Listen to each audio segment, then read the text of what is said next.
یہ ان عمدہ کاریگروں سے جو تہذیب و شائستگی کی عمارت کے معمار ہیں. عمدہ کاریگر وہ بنیاد بنانے والے عمدہ کاریگر ہمارے آبا و اجداد جو مہذب انسان تھے، شائستگی مہذب لوگ تھے. انہوں نے عمارت کے معمار کہتے ہیں بنانے والا، وہ عمارت کے معمار ہیں. اصل تم نہیں ہو، تم تو ان کے اوپر عمارت بنائے چلے جا رہے ہو. لگاتار ایک دوسرے کے بعد ہونے سے محنتوں اور علم و ہنر میں جو ایک بے ترتیبی کی حالت میں تھی، ایک ترتیب پیدا ہوئی ہے. اصل میں انہوں نے ترتیب بنا دی تھی کہ آپ کو ہم ترتیب بنا لیتے ہیں، بنیاد آپ کو بنا کر دے دیتے ہیں، آپ نے اسی پر محنت کرتے کرتے کرتے کرتے اوپر جانا ہے. ٹھیک ہے، تو وہ ترتیب تو ہمیں بتا دی انہوں نے. اگر بے ترتیبی کی حالت ہوتی تو آج وہ عمارت گر جاتی، لیکن ہم اس طرح کے لوگ نہیں ہیں. ہم نے وہ محنت ختم کر دی ہے. رفتہ رفتہ نیچر کی گردش نے موجودہ نسل کو اس زرخیز اور بے بہا قیمتی جائیداد کا وارث کیا ہے. تو یہ قیمتی جائیداد جو ہمیں محنت کے سرے میں ملی ہے، ہم آگے بڑھ رہے ہیں، یہ کس نے ہمیں دیا؟ یہ جائیداد ہمارے آبا و اجداد نے، جو ہمارے پرکھوں سے مراد آبا و اجداد کی ہوشیاری اور محنت سے ہمیں ملی ہے. اور وہ جائیداد ہم کو اس لیے نہیں دی گئی، یہ افسوس کا اظہار ہے کہ ہم صرف مار سرگنج. ٹھیک ہے، مارے سرگنج کا مطلب، مار کہتے ہیں سانپ کو، گنج کہتے ہیں خزانہ، کہ ہم کس کی طرح بیٹھ جائیں، ہم اس خزانے کے اوپر سانپ بن کر بیٹھ جائیں. ہم خود کچھ نہ کریں اور ہمیں خزانہ مل گیا، ہم خزانے کو لٹاتے جائیں بس. تو ہمیں اس لیے نہیں ملی تھی کہ ہم وہ خزانے کے سانپ کی طرح وہ اس کی حفاظت ہی کریں، ہم خود کچھ نہ کریں، بلکہ ہم کو اس لیے دی گئی تھی کہ ہم اس کو ترقی دیں، ہم اس کو آگے لے کر چلیں. ٹھیک ہے، بنیاد بنا کر دے دی، ہم اس عمارت کو کھڑی کریں اور اوپر لے کر جائیں اور ترقی یافتہ حالت میں آئندہ نسلوں کے لیے چھوڑ جائیں، اور آئندہ جو آنے والی ہماری نسلیں ہیں ہم ان کے لیے چھوڑ جائیں. دیکھیں، ایک نسل اگر بیچ میں کچھ نہیں کرتی تو جو آئندہ آنے والی نیکسٹ جنریشن ہے اس کے لیے نقصان یہ ہوگا کہ وہ بھی سست ہو جائے گی. پھر تو آپ جو نسل گزر رہی ہے، یہ نسل آنے والی نسل کے لیے جو ہے وہ معمار ہے. ٹھیک ہے، اس کو محنت دے کر جائے گی. اگر ہم خود سست ہو گئے تو آنے والی نسل بھی سست ہو جائے گی. تو ایک نسل دوسری نسل کے لیے کیا ذریعہ ہوتی ہے، راستہ ہوتی ہے محنت و استقلال کا. مگر افسوس کر رہے ہیں 100,000، بہت زیادہ افسوس، 100,000 کئی دفعہ افسوس کہ ہماری قوم نے ان پرکھوں کی چھوڑی ہوئی جائیداد کو بھی گرا دیا ہے. تو افسوس کر رہے ہیں کہ ہم نے اس پرکھوں کی دی ہوئی جائیداد، علم کو ہم نے ضائع کر دیا، محنت کو ہم نے ضائع کر دیا ہے. تو اس پر افسوس کر رہے ہیں سر سید احمد خان، ایک نہایت عاجز و مسکین غریب آدمی جو اپنے ساتھیوں کو محنت اور پرہیزگاری اور بے لگاؤ، ٹھیک ہے، ایمانداری کی نظیر دکھاتا ہے، مثال دکھاتا ہے. ٹھیک ہے، کہتے ہیں کہ میں نے آپ کو مثال دی تھی کہ ایک ایسا شخص جو قوم کے نظروں سے اوجھل ہے، دور ہے، لیکن وہ کیا کر رہا ہے؟ وہ محنت کر رہا ہے وہ شخص. اور وہ کیا ہے؟ وہ چھپا ہوا شخص ہے، وہ محنت کر رہا ہے، وہ ریڑھی لگاتا ہے، دن کو مزدوری کر رہا ہے، لیکن وہ مثال دے رہا ہے، وہ محنت کی مثال دے رہا ہے، وہ بہت کچھ دے کر جا رہا ہے اپنی قوم کو. اور ایک ایسا شخص جو خود کچھ نہیں کر رہا اور نام اس کا آگے چل رہا ہے، وہ کچھ نہیں دے کر جا رہا. اس شخص کے زمانے میں اور آئندہ زمانے میں اس کے ملک، اس کی قوم کی بھلائی پر بہت بڑا اثر پیدا ہوتا ہے. محنت والے شخص کا بہت بڑا اثر پیدا ہوتا ہے، کیونکہ اس کی زندگی کا طریقہ اور اس کا چال چلن گو معلوم نہیں ہوتا، لوگوں کو معلوم نہیں ہے، مگر اور شخصوں کی زندگی میں خفیہ پھیل جاتا ہے، آہستہ آہستہ پھیل جاتا ہے، اور آئندہ کی نسل کی عمدہ مثال بن جاتا ہے. نظیر کہتے ہیں مثال کو، عمدہ مثال بن جاتا ہے. تو ایک ایسا شخص جو خود کچھ نہیں کر رہا اور لوگوں کے سامنے بڑا بنا ہوا ہے، تو ایسا شخص جو ہے نا وہ آئندہ آنے والی نسلوں کو جو ہے نا خراب کر کے جا رہا ہے. اور ایسا شخص جو خفیہ ہے لیکن محنت کر رہا ہے، دن کو اپنا پیٹ بھرنے کے لیے محنت کر کے روٹی کماتا ہے اور وہ لوگوں سے مانگتا نہیں ہے، تو کہتے ہیں وہ مثال پیش کر رہا ہے، وہ محنتی شخص ہے، وہ آنے والی نسلوں کے لیے ایک بہترین مثال ہے. اسے دیکھ کر آئندہ آنے والی نسلیں، اس کے اندر جو ہے نا وہ آنے والی اس کی نسل میں بھی محنت کرنے والے لوگ پیدا ہوں گے. ہر روز کے تجربے سے یہ بات معلوم ہوتی ہے کہ شخصی چال چلن ہی میں یہ قوت ہے کہ دوسرے کی زندگی، برتاؤ اور چال چلن پر کبھی اثر پیدا کرتی ہے. اصل چیز شخصی چال چلن ہے. آپ ہر شخص کی اپنی محنت ہے، وہ دوسرے کی زندگی پر اثر پیدا کرتی ہے. کیوں نہیں کرتی بیٹا؟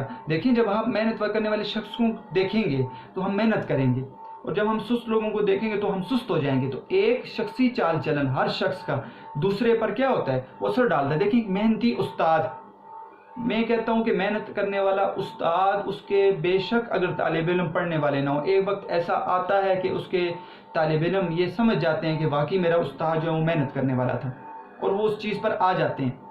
تو ہمارا یہ یقین ہوتا ہے کہ اگر وقتی طور پر محنت نہیں کر رہے، لیکن ہم آنے والے وقتوں میں ایک استاد محنتی بہت کچھ چھوڑ کر چلا جاتا ہے، اپنے آنے والی نسلوں کے لیے چھوڑ کر چلا جاتا ہے.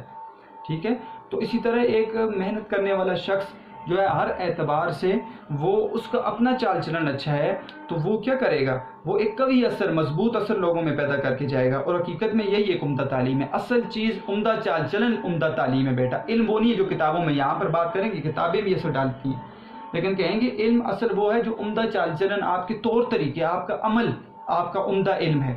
ٹھیک ہے، عمدہ علم کتابوں سے نکل کے باہر کی زندگی ہے. لائف ایجوکیشن کا نام لیں گے. لائف ایجوکیشن کا علم کون سا علم ہوتا ہے بیٹا؟ لائف ایجوکیشن کا علم وہ علم ہوتا ہے جو آپ کو گلیوں میں، جو آپ کو بازاروں میں، آپ کو گھر کے اندر، آپ کو باہر، آپ کو سکول کے اندر آپ کو وہ چیز سکھاتا ہے. دیکھیں ایک بہت بڑا علم حاصل کرنے والا شخص، ٹھیک ہے، اور وہ ایک بہت بڑا عالم بن جائے اور ایک وہ بہت بڑا جو ہے سائنسدان بن جائے، اور اگر اس کا طور طریقہ ٹھیک نہیں ہے نا تو اس کا علم کا فائدہ کچھ نہیں ہوگا. تو اصل چیز لائف ایجوکیشن بھی ہے. ہمیں زندگی کا علم سیکھنا چاہیے. زندگی کا علم، یہ کتابیں ہمیں زندگی کا علم سکھاتی ہیں. یہ کتابیں ہمیں محنت پر لانے کی طرف توجہ دیتی ہیں. یہ کتابیں ہمیں یہ نہیں کہتی کہ تم پیسہ کماؤ، صرف اور صرف پیسہ کماؤ، ٹھیک ہے، اور پیسے کے لیے تم علم کو حاصل کرو. یہ کتابیں ہمیں محنت کرنے کا درس دیتی ہیں کہ محنتی شخص بن جاؤ. جب تم محنتی بنو گے تو پیسہ تو تمہیں اللہ تعالیٰ کہیں نہ کہیں سے دیں گے. رزق کا ذمہ اللہ کے پاس ہے، لیکن تم محنت کرنے والے بن جاؤ. تو اصل چیز لائف ایجوکیشن ہے. ٹھیک ہے، یہ اصل علم ہے. یہی اپنی مدد آپ کا علم ہے. لائف ایجوکیشن، اپنی مدد آپ کا علم، یہی اصل علم ہے. آگے بات کر رہے ہیں سر سید احمد خان. یہ جو ہے یہ اصل وہ علم ہے جو انسان کو انسان بناتا ہے. کیا کہتے ہیں، روز کے تجربے سے بات معلوم ہوئی کہ شخصی چال چلن ہی میں یہ قوت ہے کہ دوسروں کی زندگی، برتاؤ اور چال چلن پر قوی اثر پیدا کرتا ہے. اور حقیقت میں یہی عمدہ عملی تعلیم ہے. عملی تعلیم، جب ہم اس عملی تعلیم کا علمی تعلیم سے مقابلہ کرتے ہیں تو مکتب اور مدرسے اور مدرسۃ العلوم کالج کی تعلیم اس عملی تعلیم کی ابتدائی تعلیم معلوم ہوتی ہے. تو ہم جب دیکھتے ہیں نا کہ اصل تعلیم عملی تعلیم ہے یا علمی تعلیم ہے، کتابی تعلیم ہے، تو ہم کالج یونیورسٹیز میں اور مکتب مدرسے میں دیکھتے ہیں تو پڑھانے والے یا پھر جو لوگوں کو جو ہے وہ صحیح راستہ دکھاتے ہیں تو ہمیں پتہ چلتا ہے اصل تعلیم عملی تعلیم ہے. دیکھیں اگر میں عملی تعلیم میں آپ کو محنت کا درس نہ دوں تو پہلے عملی تعلیم سکھا رہا ہوں پھر کتابی تعلیم سکھا رہا ہوں. تو عملی تعلیم سے انسان علمی تعلیم کی طرف آتا ہے. اصل چیز عملی تعلیم ہے. زندگی کے علم کا یعنی زندگی کے برتاؤ کا علم، زندگی گزارنے کا علم، جس کو انگریزی میں ہم لائف ایجوکیشن کہتے ہیں، انسان پر، قوم پر بہت زیادہ اثر ڈالتا ہے. اصل چیز لائف ایجوکیشن ہے. آپ روزمرہ میں کیسے زندگی گزاریں گے. ٹھیک ہے، ایسے بچے میں کہتا ہوں کہ جو علم حاصل کر کے ایک بڑے اسٹیج پر پہنچ جاتے ہیں لیکن ان کو گھر کے معاملات کا پتہ ہی نہیں ہوتا. گھر میں کیسے رہنا ہے، اخلاق سے کیسے پیش آنا ہے، ٹھیک ہے، اپنی اولاد کو کیا درس دینا ہے کل کے دن، ٹھیک ہے، اپنے محلے میں کیسے پیش آنا ہے، کاروبار کیسے کرنا ہے، جاب کیسے کرنی ہے، تو پھر علم حاصل کرنے کا تو کوئی فائدہ نہیں. اصل چیز تو لائف ایجوکیشن ہے. مکتب اور مدرسے اور مدرسۃ العلوم کالج کا علم طاق میں ہوتا ہے. طاق کہتے ہیں محراب بنے ہوئے جس میں کتابیں رکھی جاتی ہیں. ٹھیک ہے، صندوق میں ہوتا ہے، یہ الماری میں کسی بڑے کتب خانے میں رکھا ہوا ہوتا ہے. تو آپ وہ کتابیں، یہ علمی کتابیں، یہ آپ کدھر طاق پر رکھ دیتے ہیں، آپ کدھر صندوق میں رکھ دیتے ہیں. لیکن عملی تعلیم کیا ہے؟ عملی تعلیم کہتے ہیں وہ زندگی کے برتاؤ کا علم ہر وقت آپ کے پاس ہے. دوست سے ملتے وقت بھی آپ کے پاس ہوتا ہے، گھر میں رہتے سہتے وقت بھی آپ کے پاس ہوتا ہے، شہر کی گلیوں میں پھر رہے ہیں آپ کے ساتھ ہے، صرافہ کی دکان میں، صرافہ سونے کی دکان میں اگر بیٹھے ہوئے کاروبار کر رہے ہیں آپ کے ساتھ ہے، ہل جوتنے میں کسان ہیں آپ کے ساتھ ہے، کپڑا بننے کے کارخانوں میں، ٹھیک ہے، کپڑا بننے کے کارخانوں میں کام کر رہے ہیں آپ کے ساتھ ہیں، کلوں سے کام لیں. کلے کہتے ہیں پرزہ، کلوں، ٹھیک ہے، یہاں پر لکھا ہوا ہے کلوں، پرزے، ٹھیک ہے. تو پرزے سے کام لیتے وقت آپ بنا رہے ہیں کارخانوں میں، آپ کے ساتھ ہے. پھر بے سکھائے بے شاگرد بنائے لوگوں میں صرف اس کے برتاؤ سے پھیلا جاتا ہے. آپ کسی کو سکھا نہیں رہے، آپ کا کوئی شاگرد نہیں، لیکن آپ محنت کر رہے ہیں، ٹھیک ہے، اور آپ صحیح اخلاق سے چل رہے ہیں، آپ کو دیکھ کر دوسرا بندہ ٹھیک ہو رہا ہے. یہ ہے عملی تعلیم. علمی تعلیم آپ جب تک کسی کو نہیں دیتے وہ نہیں سیکھتا، لیکن عملی تعلیم وہ آپ جب کسی کے سامنے آتے ہیں اور آپ محنتی ہیں اور آپ کے اندر وہ جدوجہد اور کوشش اور محنت والا جذبہ ہے تو آپ کو دیکھ کر وہ اگلے لوگ وہ سیکھ لیتے ہیں. یہ عملی تعلیم اصل تعلیم ہے. علمی تعلیم سے بھی باہر کی چیز ہے.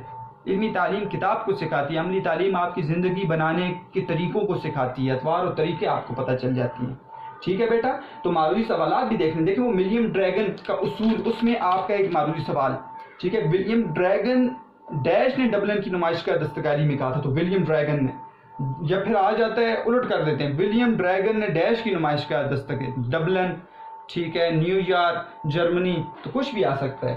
ٹھیک ہے. اور لائف ایجوکیشن یہ دیکھیں یہاں پر ایک آپ کا معروضی سوال آ سکتا ہے. لائف ایجوکیشن جہاں پہ پڑھنے کہ علم زندگی کے علم کا یعنی زندگی کے برتاؤ کے علم کا جس کو انگریزی میں ڈیش کہتے ہیں لائف ایجوکیشن کہتے ہیں. لائف ایجوکیشن اس کو ہائی لائٹ کر لیں. ٹھیک ہے بیٹا. اب آخری جو 2 پیراگرافس آ رہے ہیں اس میں بڑا اہم سوال ہے. سوال نمبر 10 بیٹا. سوال نمبر 10 آپ کے نوٹس میں وہ کسی اور طریقے سے لکھا ہوا ہے. ٹھیک ہے. میں آپ کو یہاں پر آسان اس کو طریقہ کر کے بتاؤں گا, آسان ہیڈنگز بتاؤں گا جس سے آپ اس سے وہ سوال آپ کو سمجھنے میں زیادہ آسانی ہو جائے گی. پہلے سوال کو سمجھنے کی کوشش کرتے ہیں. سوال نمبر 10 کون سی خوبی آدمی کو معزز, عزت والا اور قابل ادب بنائے؟ کون سا ایسا اچھا کام ہے, اچھی بات ہے, خوبی ہے جو انسان کو عزت والا بنا دیتی ہے؟ ٹھیک ہے. وہ خوبیوں کا ذکر کیا. معزز بنانے والی خوبیاں کون سی ہیں؟ پہلے سمجھے. علم کی بانسبت عمل. ٹھیک ہے. عمل انسان کو معزز بناتا ہے. عملی کام.